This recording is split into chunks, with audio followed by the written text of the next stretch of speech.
تجویز جو تھی وہ حضرت عمر کی تھی جی۔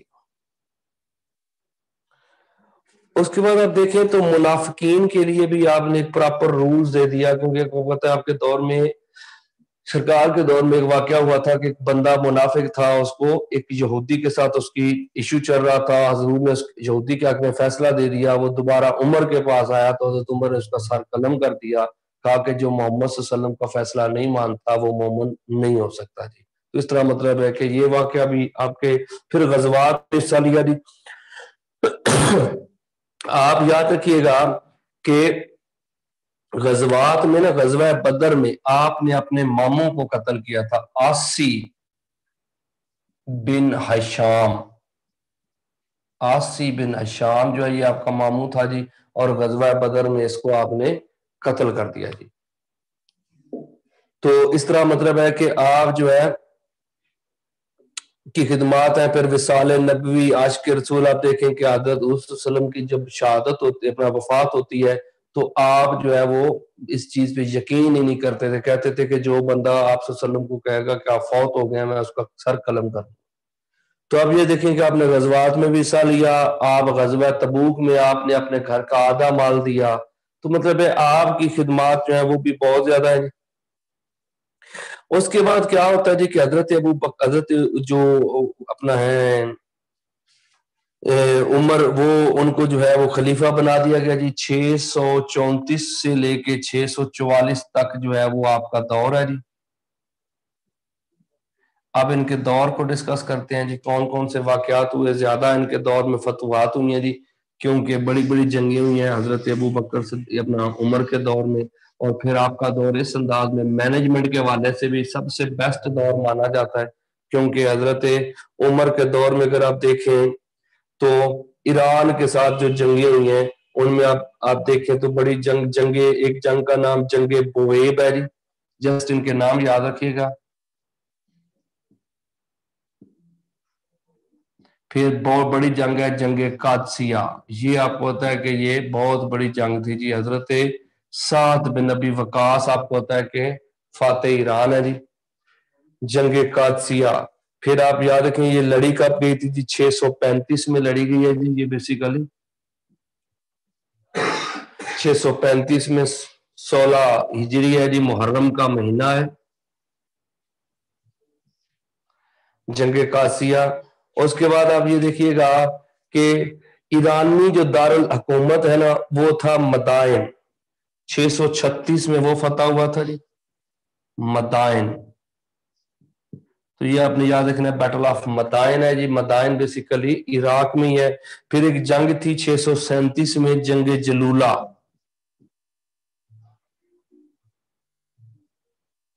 جلولہ یہ بھی ایرانیوں کے خلاف لڑی گئی 637 میں۔ تو اس کے بعد آپ دیکھیں تو ایک ایرانیوں کے خلاف جنگ تھی مارکہ نہاونت، 641 میں لڑی گئی تھی۔